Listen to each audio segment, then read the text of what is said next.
Web series story present jet. Friends, हमने adventurous movies के ऊपर चैनल शुरू किया है, एडवेंचरस ट्यूब। प्लीज़ इसे विजिट करिए और सब्सक्राइब करना ना भूलें। इस फिल्म की शुरुआत में हमें एक घर को दिखाया जाता है। इस घर का इंटीरियर देखते ही बनता है। घर में कई तरह की खूबसूरत पेंटिंग्स रखी हैं। लाइटों और खूबसूरत डिज़ाइन से ये घर महल सा लगता है। इसके बाद हम लोगों की गैदरिंग देखते हैं। एक शख्स पियानो बजा रहा है जबकि बाकी लोग डांस करने में मशगूल हैं। इस पार्टी में डेविड कोरेली भी है। उसे एक फ़ोन आता है। सैन फ्रांसिस्को के प्रोमिनेंट बिजनेसमैन काइल मैडफोर्ड की हत्या हुई है। काइल को उसी के घर में एक एंटीक हैचे से मारा गया है। उसे काफ़ी बुरी तरह मारने के बाद लहूलुहान किया गया और उसके बाद उसकी जान निकली। इस सिलसिले में सैन फ्रांसिस्को के assistant district attorney David Corelli को बुलाया गया है। थोड़े टाइम में हम देखते हैं कि पुलिस डिटेक्टिव बॉब हरगोवर और पैटी वेस्को भी इस केस में छानबीन शुरू करते हैं। काइल मैडफोर्ड के सेफ में कुछ फोटोग्राफ्स मिले हैं। इन फोटोग्राफ्स में गवर्नर ल्यू एडवर्ड्स भी है।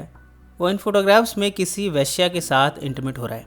इस वेश्या का नाम पैट्रिस जसिंटो है। कोरेल पैट्रिसिया का पता लगाकर उसके लोकेशन पर पहुंचता है। पैट्रिसिया भागती है। कोरेल उसका पीछा करता है। सीढ़ियों पर उसे वो पकड़ ही लेता है। यहाँ उसे कहता है, मैं जानता हूँ तुम गवर्नर के साथ थी। उन फोटोज से एडवर्ड की इमेज खराब होगी। इसके बाद हम देखते हैं कि पैट्रिस को क्वेश्चनिंग के लिए बुलाया गया है। उसे कुछ चोटें भी आई हैं। क्वेश्चनिंग के दौरान पैट्रिस ने कहा, मेरे साथ साथ और भी औरतों को बुलाया जाता था। काइल मैडफोर्ड हमें पैसे देता था। हम औरतें मैडफोर्ड के बीच हाउस पेसिफिका में मैडफोर्ड के कहने पर अमीर मर्दों से इंटीमेट होते थे। पैट्रिस यहाँ ये भी बताती है कि इन मोस्ट डिज़ायर वेश्याओं में क्लाइंट्स को एक लड़की सबसे ज़्यादा पसंद आती थी। उसका नाम जेड है। इसके बाद हम देखते हैं कि डेविड कोरेल गवर्नर एडवर्ड और उसके साथी बिल बैरेट से एक प्राइवेट मीटिंग करता है। वो एडवर्ड को मैडफोर्ड के मर्डर के साथ साथ उन फोटोग्राफ्स के बारे में बताता है। वो बताता है कि किस तरह एडवर्ड इन फोटोज़ में एक वेश्या के साथ है। यहाँ एडवर्ड और उसका असिस्टेंट कोरेल को वॉर्न करते हुए कहते हैं, ये फ़ोटोग्राफ्स पब्लिक नहीं होनी चाहिए। कोरेल जब अपनी कार से निकला है तब वो ड्राइविंग करते हुए पाता है कि उसके कार की ब्रेक लाइन को काटा गया है। उसकी गाड़ी आउट ऑफ कंट्रोल हो जाती है। तेज़ स्पीड में उसकी कार पलट जाती है। इसके बाद हमें उसे हॉस्पिटल के एक बेड पर दिखाया जाता है। इधर डिटेक्टिव्स को हैचे जिससे कि मैडफोर्ड को मारा गया उस पर फिंगरप्रिंट्स मिले हैं। ये फिंगरप्रिंट्स कैटरीना गेविन से मिलते हैं। यहाँ हमें पता चलता है कि कैटरीना एक क्लिनिकल साइकोलॉजिस्ट है। वो पास्ट में कोरेल की लवर भी रह चुकी है, पर बाद में उसने कोरेल के क्लोज फ्रेंड मैट गेविन से शादी की। मैट गेविन डिफेंस अटॉर्नी है। इसके बाद कैटरीना से पूछताछ होती है। कैटरीना बताती है, मैडफोर्ड ने मुझे अपने एंटी कलेक्शन का टूर कराया था। ये सब उसी दिन हुआ जब मैडफोर्ड का मर्डर हुआ, पर मेरा मैडफोर्ड की हत्या में कोई हाथ नहीं है। इसके बाद हम देखते हैं कि मैडफोर्ड के बीच हाउस पर कोरेल के साथ साथ दूसरे डिटेक्टिव्स भी तलाशी लेते हैं। यहाँ इन्हें कई तरह के ड्रग्स, अल्कोहल और टॉयज़ मिलते हैं। यहाँ इन्हें हिडन वीडियो कैमरास भी मिलते हैं। इन सब से ये फिगर आउट करते हैं कि मैडफोर्ड उन वेश्याओं को यहाँ बुलाता होगा, उन अमीर लोगों से मिलाता होगा, उनके इन हिडन कैमरे से वीडियो बनाता होगा और बाद में उन्हें ब्लैकमेल करता होगा। कोरेल इन टेप्स को देखना शुरू करता है।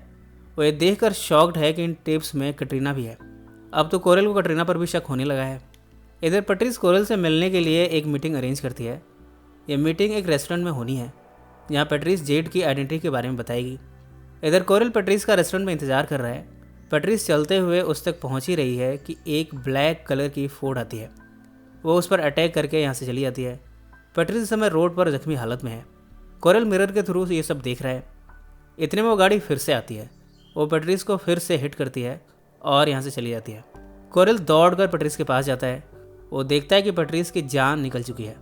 कोरेल यहाँ पास की एक कार से उस फोर्ड का पीछा करना शुरू करता है। यहाँ काफ़ी लंबी चेसिंग होती है। कोरेल चेस करता हुआ एक रोड पर पहुँचा है। यहाँ कोई चाइनीज़ फेस्टिवल सेलिब्रेट किया जा रहा है। यहाँ काफ़ी लोगों की भीड़ है। फोर्ड गाड़ी से कुछ लोगों की जान भी निकल चुकी है। इससे गुस्से में कुछ लोग कोरेल की गाड़ी पर चढ़ जाते हैं। जैसे तैसे ये चेसिंग इस रोड को क्रॉस करती है। इस समय कोरेल समंदर के किनारे है। कोरेल यहाँ चारों तरफ ड्राइव करता हुआ उस फोर्ड व्हीकल को ढूंढता है। तभी अचानक से फोर्ड आकर उसे जोर का टक्कर मारती है। कोरेल कार समेत समंदर में गिर जाता है। इसके बाद वो फोर्ड व्हीकल यहाँ से चली जाती है।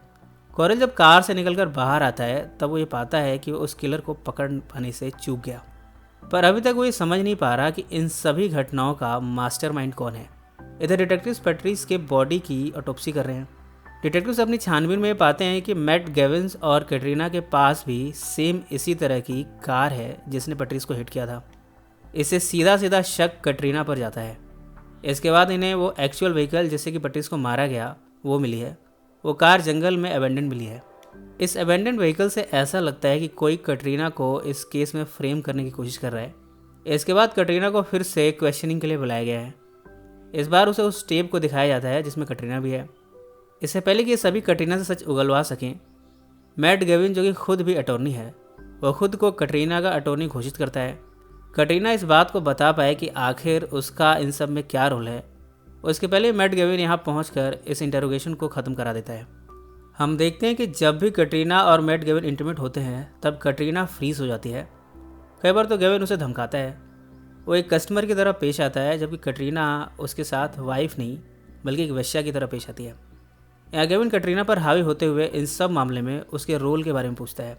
कटरीना अपने हस्बैंड को रिप्लाई करते हुए कहती है, ये सच है कि उस टेप में मैं ही हूँ। उस टेप में जो शख्स है मैं उसके साथ सोई भी थी, पर मुझे अच्छी तरह मालूम है कि तुम्हारे भी कई औरतों से अफेयर रह चुके हैं। इस पर गेविन उस पर हावी होता है। इसके बाद कटरीना कोरेल के अपार्टमेंट पहुंची है। यहाँ उससे बातें करते हुए कोरेल को सिड्यूस करने की कोशिश करती है। दोनों यहाँ इंटीमेट होने को ही थे। डेविड कोरेल उसके इन एडवांसेस को दरकिनार कर देता है। यहाँ कटरीना एडमिट करती है। वो कहती है, उस बीच हाउस पर कई मर्दों के साथ सोकर मुझे अच्छा महसूस होता था। मैं लिबरेटेड फील करती थी। इधर डिटेक्टिव्स को एक शख्स के बारे में पता चला है। वो उस बीच हाउस पर कटरीना को आइडेंटिफाई कर सकता है। उसका नाम हेंडरसन है, पर उसकी भी डेड बॉडी मिली है। हेंडरसन के मर्डर का शक बाकी डिटेक्टिव्स को कटरीना पर है। वो ये बात कोरेल से बताते हैं। यहाँ कोरेल ने कहा, ऐसा नहीं हो सकता। जब ये मर्डर हुआ तब तो कटरीना मेरे साथ थी। ऐसे में कटरीना खूनी नहीं है, कातिल कोई और है। कोरेल जब अपने अपार्टमेंट पहुंचा है तब यहाँ मैट गेविन पहुंचा है। वो कोरेल को गन पॉइंट पर लेता है। वो गुस्से में कहता है, तुमने मेरे वाइफ के साथ संबंध बनाया है, अब तुम्हें मरना होगा। कोरेल ने कहा, मैंने ऐसा कुछ भी नहीं किया। तुम्हें मेरा यकीन करना होगा, तुम्हारी वाइफ की जान खतरे में है। कोरेल की इस बात से गेविन कन्विंस हो गया है। दोनों तेज़ी से गेविन के अपार्टमेंट पहुंचते हैं। यहाँ हम देखते हैं कि डिटेक्टिव हारग्रोव, पैट कैलेंडर और गवर्नर का असिस्टेंट बैरेट ये सभी पहुंचे हैं। ये कटरीना को मारने वाले हैं। वो यहाँ गवर्नर एडवर्ड के फ़ोटोज़ को सर्च कर रहे हैं। पैट को गेविन शूट करके मार देता है, पर बैरेट यहाँ से बचने में कामयाब हो गया है। इस दौरान हारग्रोव कटरीना के पास है। वो उसका बलात्कार करने की कोशिश कर रहा है और साथ ही उसे मार देना चाहता है। इतने में कोरेल और मैट गेविन यहाँ पहुँचे हैं। मैट हारग्रोव को शूट करके मार देता है। यहाँ कोरेल को एहसास हुआ कि कटरीना की सेफ्टी के लिए उसे गवर्नर से मुलाकात करनी होगी। वो गवर्नर के पास पहुंचकर कहता है, तुम्हारे आदमियों पैट और हारग्रोव ने कटरीना को मारने की कोशिश की। मैं तुम्हें फोटोग्राफ्स के मैटर में लिवरेज देने को तैयार हूँ। बदले में तुम्हें कटरीना की सेफ्टी की गारंटी देनी होगी। यहाँ वो गवर्नर को धमकाता भी है। गवर्नर कहता है, मुझे पैट और हारग्रोव के इस एक्शन की खबर नहीं है, पर वो मेरे लिए काम ज़रूर करते हैं। कोरेल को समझ नहीं आ रहा कि आखिर इन सब सिलसिलेवार घटनाओं का जिम्मेदार कौन है। इधर कटरीना अपने बेड टाइम के लिए रेडी होती है। वो बाथरूम में कुछ फोटोग्राफ्स देखती है। इनमें वो बीच हाउस पर इंटीमेट होते हुए दिख रही है।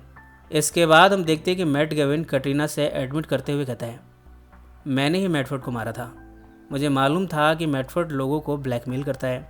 मुझे शक था कि बाद में वो तुम्हारी वीडियो को लेकर तुम्हें भी ब्लैकमेल करेगा, इसलिए मैंने उसकी जान ले ली।